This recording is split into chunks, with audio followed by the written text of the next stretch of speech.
हाय।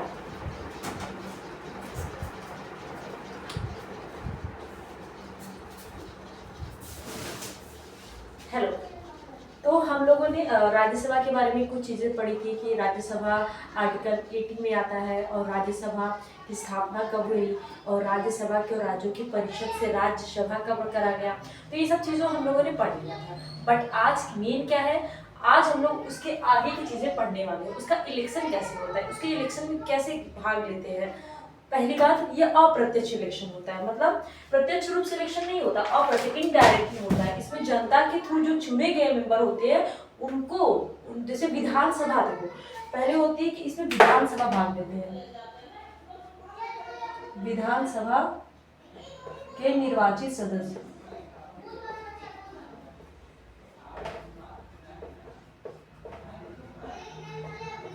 इसमें क्या होती है, इसमें विधानसभा के निर्वाचित सदस्य भाग लेते हैं, ना कि विधान परिषद। पहली बात, ये आपके एग्जाम में आ सकता है कि ये बताओ कि राज्यसभा में कौन से लोग इलेक्टेड होते हैं। तो पहली बात, विधानसभा के निर्वाचित सदस्य इसमें भाग लेते हैं। पहली बात ये हो गई।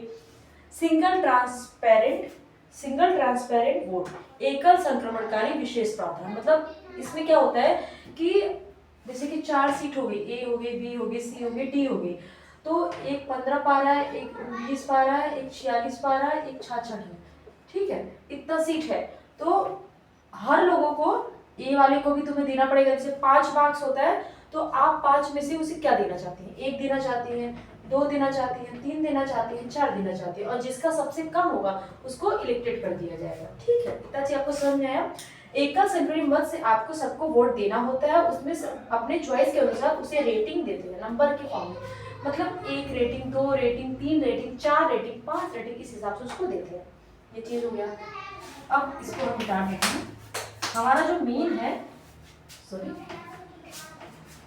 हमारा जो मेन चीज है, मुझे तो मैंने बता दिया कि एकल संक्रमण में ही मत होता है।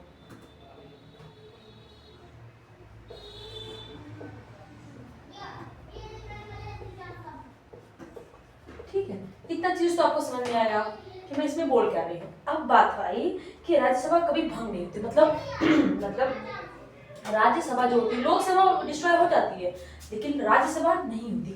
राज्यसभा को भंग ही नहीं किया जा सकता। क्यों? क्योंकि मतलब जैसे समझ सकते हो कि राज्यसभा को, क्योंकि उसके थ्रू इलेक्टेड मेंबर है, तो ये कभी भंग नहीं होती और इसके कार्यकाल हमेशा चलता रहता है, कभी खत्म नहीं होता। राज्यसभा के सदस्य का कार्यकाल 6 साल होते हैं, लेकिन राज्यसभा विघटित ही नहीं होती, ये डिस्ट्रॉय ही नहीं होती। देखो, पहली बात, इसको स्थगन किया जा सकता है, और इसको स्थगन किया जा सकता है, सत्रावन किया था, विघटन किया जा सकता है, लेकिन इसे डिस्ट्रॉय नहीं किया जा सकता। ठीक है, इतनी चीज आपको बता रहे थे। देखो, पहले क्या हो, स्थगन। स्थगन मतलब क्या होता है पता है?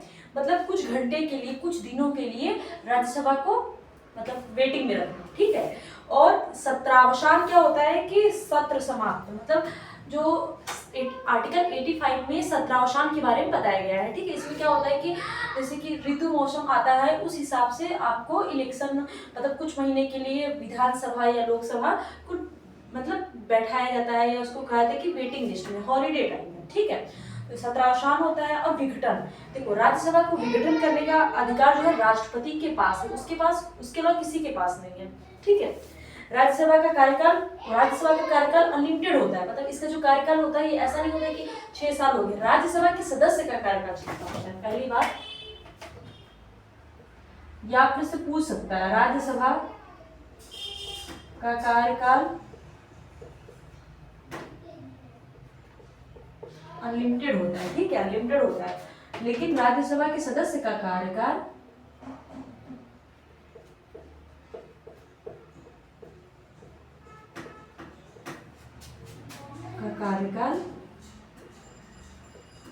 ये जो होता है 6 इयर्स होता है। और 1/3 सदस्य 2 वर्ष में, 2 2 4 2 6 ऐसे करके 2 वर्षों में, 2 वर्ष के बाद, फिर 2 वर्ष के बाद 1/3 सदस्य को सेवानिवृत्त, मतलब उनको कर सकते हो कि उन्हें कह दिया था कि आपका कार्यकाल कंप्लीट हो गया। इसमें 1/3 सदस्य 2 साल में, 2 इयर्स में निकाल दिए जाते हैं, ऐसे बोल सकते हैं। ठीक है, निकाल दिए जाते हैं। ठीक है, अब हम लोग बात करते हैं कि राज्यसभा का पदेन सभापति कौन होता है। राज्यसभा का जो पद का सभापति होता है वो कौन होता है? उपराष्ट्रपति होता है। ठीक है, राज्यसभा का पदेन सभापति कौन होता है? राज्यसभा का पदेन सभापति उपराष्ट्रपति होता है। कौन होता है? उपराष्ट्रपति। ठीक है, इतना क्वेश्चन में है। राज्यसभा का पदेन सभापति उपराष्ट्रपति होता है। सभापति अपना इस्तीफा, सभापति जो अपना इस्तीफा होता है ये किसको देता है? ये राष्ट्रपति को देता है। पहली बार राज्यसभा का पदेन सभापति कौन होता है? उपराष्ट्रपति होता है। और जो सभापति होता है वो अपना क्या बोलते हैं कि इस्तीफा जो है राष्ट्रपति को देता है।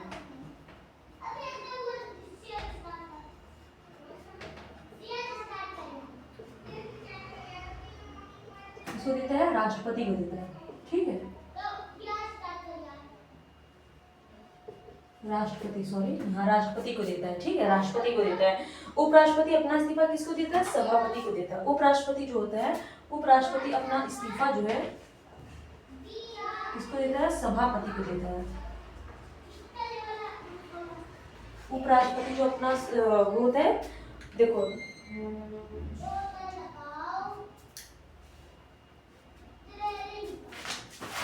देखो पहली बात हम लोग बात करते हैं कि आर्टिकल 85 क्या है। आर्टिकल 85 मैंने आपको थोड़ी देर टाइम पहले बताया कि आर्टिकल 85 में संसद के सत्र कब बुलाना है, कब खत्म करना है, कब इसको डिस्ट्रॉय करना है और खत्म करना है, लोकसभा कब भंग करनी है, ये सब जो है आर्टिकल 85 में बताया गया है। आर्टिकल 85 जो है तो पूछा जाता है। आर्टिकल 85 में सत्रावसान के बारे में बताया गया है। इसका मेन लीडर जो होता है ये प्रेसिडेंट होता है। ठीक है, इसका जो मेन लीडर होता है ये कौन होता है? ये प्रेसिडेंट इसका मेन लीडर होता है, बोल सकते हैं। ठीक है, और अब मेजोरिटी के बारे में आपको बहुत जरूरी जानना। आपसे पूछा सकता है कि कितने टाइप के मेजोरिटी थे? मेनली 3 होते हैं, बट बेसिकली अगर आप जानना चाहते हैं अच्छे से तो आपको 4 मेजोरिटी होते हैं। तो हम बात करते हैं, अभी थोड़े टाइम के लिए हमको इसको इरेज करना पड़ेगा, नहीं तो हम लोग इधर साइड लिख देते हैं, थोड़ा सा इधर लिख देते हैं, उसके बाद हम उधर साइड लिख देंगे। ठीक है, आर्टिकल 85 में क्या बताया गया है कि जो मतलब कि जो सत्रावसान होते हैं उसको कब स्टार्ट करना है, कब एंड करना है, इस सब के बारे में, लोकसभा को कब भंग करना है, ये सब का मेन लीडर जो होता है राष्ट्रपति ही करता है। ठीक है, और बहुमत मेजोरिटी के बारे में बात करने वाले हैं। मैं कहाँ बताऊँ, एक सेकेंड।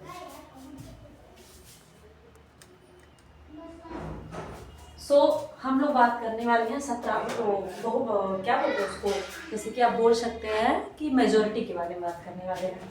तो आज हम लोग मेजोरिटी के बारे में बात करने वाले हैं। तो ये जो मेजोरिटी है ये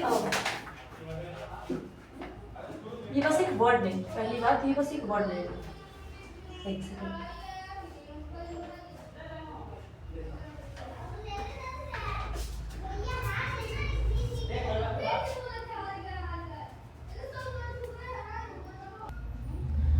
पहली बात करते हैं मेजोरिटी के बारे में। मेजोरिटी होता क्या है? ठीक है, मेजोरिटी का मतलब होता है बहुमत। ठीक है, ये जो बहुमत होते हैं ये 4 टाइप के होते हैं। एक होते हैं सिंपल मेजोरिटी, मतलब साधारण बहुमत, मतलब कोई भी चीज को बिल को पास कराना है तो नॉर्मली कर लेना, उसी को सिंपल मेजोरिटी कहते हैं। उपस्थित और मतदान करने वालों सदस्यों की संख्या। सिंपल मेजोरिटी में क्या होता है? ठीक है, सिंपल मेजोरिटी इसका मतलब समझो ना कि जितने लोग उपस्थित हैं और उसमें से उपस्थित लोगों में कौन वोट दे रहा है उसकी संख्या, उसी को कहते हैं सिंपल मेजोरिटी। जैसे धर्म विधेयक हो गया, कोई मनी से रिलेटेड या कोई सिंपल विधेयक हो गया, तो ये सब जो होते हैं ये सिंपल मेजोरिटी पे आते हैं। और एब्सोल्यूट मेजोरिटी मतलब पूर्ण बहुमत, मतलब कि सिंपल मेजोरिटी में क्या होता है कि उपस्थित और मतदान। ठीक है, इसमें उपस्थित भी हो और मतदान भी करें। और इसमें क्या होता है, एब्सोल्यूट में क्या होता है, एब्सोल्यूट में क्या होता है कि सदन में जितने लोग उपस्थित हैं, सदन की कुल संख्या का बहुमत, कुल संख्या। ठीक है, कुल संख्या का बहुमत। कुल संख्या, इसमें जो कुल संख्या होती है उसका मेजोरिटी उसमें जरूरी है। अब तीसरा है प्रभावी बहुमत, इफेक्टिव मेजोरिटी है, रिक्त सीटों की हटाकर बहुमत, मतलब जो जितनी भी राज्यसभा में जितनी भी सीटें हैं, जो भी चीज कम है उनको हटा के, जब जितने लोग नहीं आए हैं उनको हटा के जितनी है उसके हिसाब से करना। तीसरा होता है इफेक्टिव, इफेक्टिव मतलब होता है हटाकर, रिक्त सीटों को हटाकर।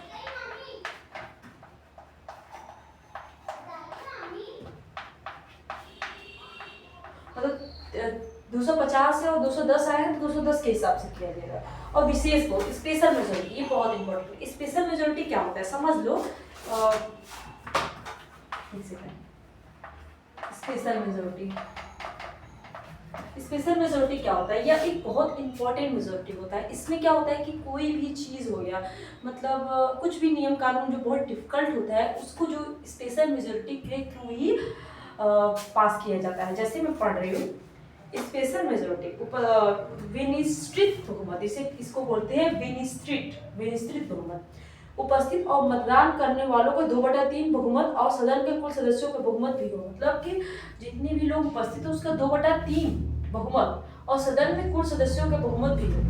स्पेशल मेजोरिटी का ये मोस्टली कॉन्स्टिट्यूशन अमेंडमेंट, संविधान संशोधन में इसका जो मेनली स्पेशल मेजोरिटी का जो मेन यूज होता है ये संविधान संशोधन में किया जाता है। मतलब कि अगर संविधान में कुछ अमेंडमेंट करना है, कुछ संशोधन करना है, जैसे आर्टिकल जैसे कि 101वां संविधान संशोधन जीएसटी बना था, तो उसी प्रकार कुछ भी चीज संशोधन करना है ना तो स्पेशल मेजोरिटी के थ्रू ही हम चेंजेस करेंगे। उसमें क्या होता है 2/3 सदस्य का बहुमत, साथ में मतदान के कुल सदस्यों की संख्या जितनी होगी उसके थ्रू हम लोग स्पेशल मेजोरिटी के थ्रू ही हम लोग कॉन्स्टिट्यूशन अमेंडमेंट करेंगे।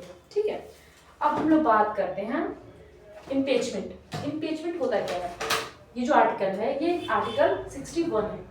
What is this? This is the very important for your exam. What is impeachment? ठीक है, देखो मैं बताती हूँ। जैसे कि राष्ट्रपति, जो राष्ट्रपति होते हैं, मैं आपको यहाँ पे इसको देती हूँ। देखो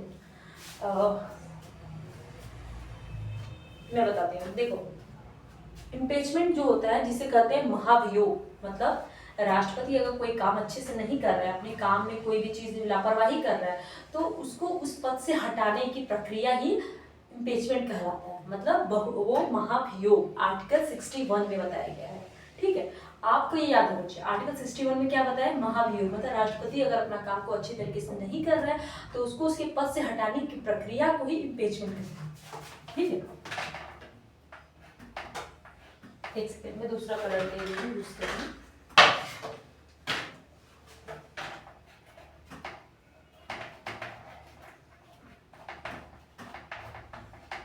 ठीक है, आर्टिकल 61 ये इसमें बताया गया। ठीक है, भारत के संविधान वो प्रधान जो राष्ट्रपति का पद से हटाने की प्रक्रिया है इसे इम्पीचमेंट ऑफ प्रेसिडेंट कहते हैं। अगर राष्ट्रपति संविधान को उल्लंघन करता है, इसमें क्या होता है अगर संविधान को उल्लंघन करता है तो उसे महाभियोग के थ्रू पद से हटाया जा सकता है।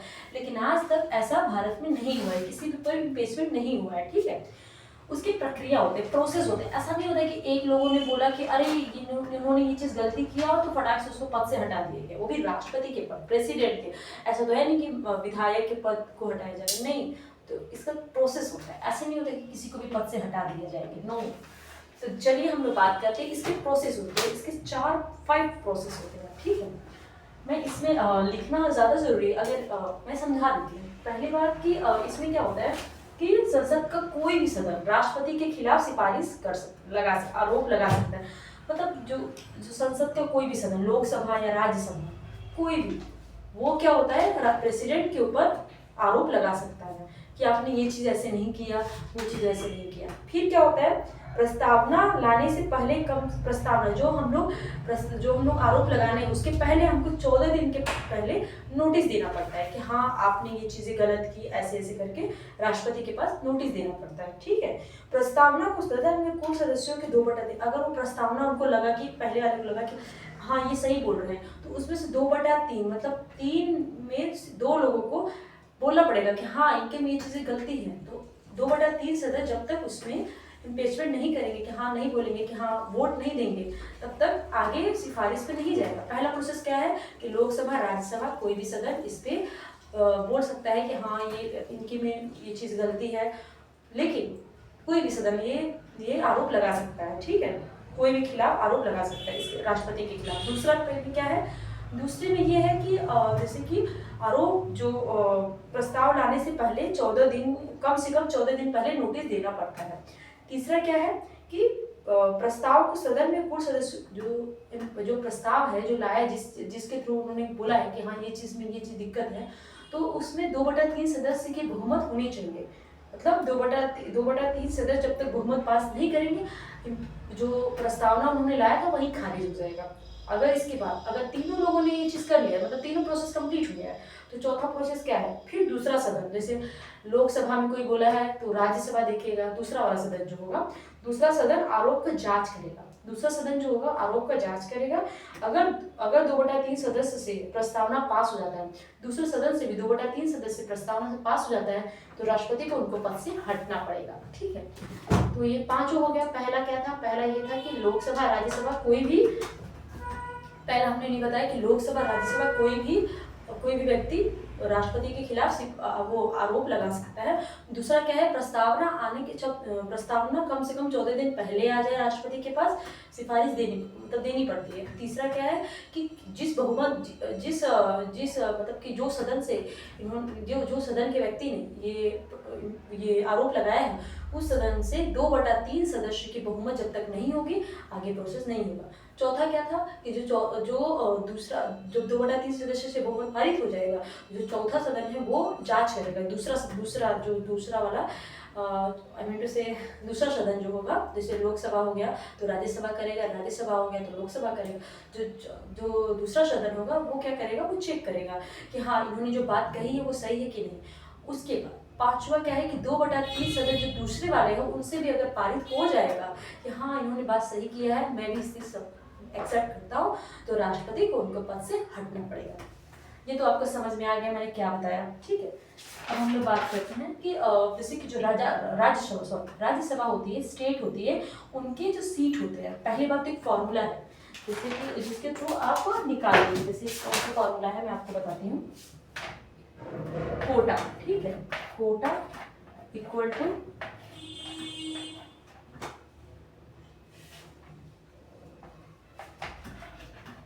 विधायक, ठीक है, विधायक सीट +1 ऐसे। मतलब जैसे उत्तर प्रदेश हो गया, तो उत्तर प्रदेश में कितने हैं, पहले बात करते हैं। यूपी में कितने हैं, यूपी में 31 है। अब 31 में से बोला जा रहा है कि 2 सीट खाली है, तो कैसे उसका कोटा कंप्लीट होगा, 2 सीट खाली है तो किस हिसाब से। तो विधायक कितने हैं, 31 है, सीट कितनी है, 2 सीट पे हम लड़ रहे हैं, +1 +2 करके निकाल लेंगे। अब मैं आपको बताती हूँ, एक बार आप मेरे साथ याद करिए, मैं आपको समझाती हूँ कि मैंने क्या क्या बताया। पहले उत्तर प्रदेश में कुल कितनी सीट है, 31, ठीक है। आता है महाराष्ट्र में कितनी सीट है, 19 सीटें हैं, ठीक है। तीसरा आता है तमिलनाडु, देखो मैं ट्रिक के साथ आपको याद करवा रही हूँ। तो उत्तर प्रदेश का तो आपको याद ही होगा 31, क्योंकि हम लोग यूपी के हैं, तो उतना सबको याद होता है। दूसरा आता है कि अब महाराष्ट्र महान होंगे कब, जब सब लोग नाइस हो जाएंगे, नाइस मतलब 19, ठीक है। महाराष्ट्र महान सब होंगे, राष्ट्र होंगे जब सब नाइस हो जाएंगे, मतलब नाइस 19, ठीक है।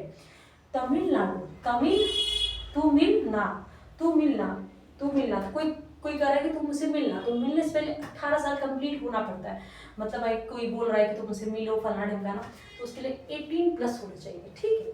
चौथा आता है वेस्ट बंगाल, मतलब जो बंगला होना रहता है, तो किसके 16 बंगले हो सबके, मतलब एकदम राजा महाराजा वाला इलाका है, ठीक है। उसके बाद बात करते हैं बिहार का भी 16 होगा, ऐसा समझ लो बंगाल बंगले होंगे, तो बिहार के बंगले होंगे। कर्नाटक, मतलब कि तू नाटक ना कर, समझी, ज़्यादा 12-13 मत किया कर, ऐसा समझ लो। तो फिर ये हो गया। अब हो गया गुजरात, आंध्र प्रदेश, महाराष्ट्र, समझो। मैंने आपको मध्य प्रदेश आंध्र प्रदेश से क्या याद करवाया था, आंध्र प्रदेश से अंधा। अंधा जब चलेगा तो उसके बीच से गुजरेंगे, उसके मध्य से गुजरेंगे, मतलब अगर कोई अंधा आदमी ऐसे से चल रहा है तो उसके बीच से बहुत सारे लोग चले जाएंगे, गुजर जाएंगे मध्य से। तो गुजरात, मध्य प्रदेश और आंध्र प्रदेश, ये तीनों के 11 होते हैं, ठीक है।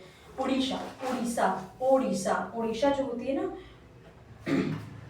उड़ीसा के 10 होते हैं, ठीक है। और फिर उसके बाद राजस्थान के भी 10 होते हैं। केरला, केरला के 9 होते हैं। असम, असम जो हम साथ साथ पंजाब, तमिलनाडु, देखो असम के 7 होते हैं, पंजाब के 7 होते हैं, तमिलनाडु तेलंगाना के 7 होते हैं, झारखंड के 6 होते हैं, छत्तीसगढ़ के 5 होते हैं, हरियाणा के 5 होते हैं, और फिर से जम्मू कश्मीर के 4 होते हैं, हिमाचल प्रदेश के 3 होते हैं, दिल्ली के 3 होते हैं, उत्तराखंड के 3 होते हैं, अरुणाचल प्रदेश, गोवा, मणिपुर, मेघालय, मिजोरम, नागालैंड, पुडुचेरी, सिक्किम, तमिलनाडु, त्रिपुरा, ये सबके 1 होते हैं। तो मैंने ये जो राज्यसभा है इसके बारे में सब कुछ बताया। एक बार मैं रिपीट करती हूँ कि आपको समझ में आया कि नहीं। बात करते हैं राज्यसभा, आर्टिकल 80 में बताया गया।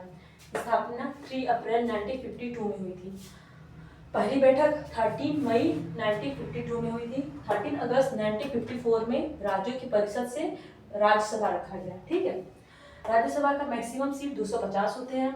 निर्वाचन को इसका इलेक्शन कैसे होता है, विधानसभा के निर्वाचित सदस्य एकल संख्या मत और अप्रत्यक्ष मतलब इनडायरेक्ट होता है इसमें। राज्यसभा का कार्यकाल कितना होता है, लिमिटेड होता है, इसका कार्यकाल भंग नहीं हो सकता, यह हमेशा रहता है। राज्यसभा के सदस्य का कार्यकाल 6 वर्ष तक होता है। राज्यसभा का प्रदेश सभापति कौन होता है, राज्यसभा का प्रदेश सभापति उपराष्ट्रपति होता है। सभापति अपना इस्तीफा किसको देता है, सभापति जो अपना इस्तीफा होता है वो राष्ट्रपति को देता है। आर्टिकल 85 में सत्रावसान के बारे में बताया गया है कि मतलब कि कब लोकसभा को कब भंग करना है और हॉलीडे कब से कब तक होगी, उसके बीच में कब बिल आएगा, ये सब आर्टिकल 85 में बताया गया है।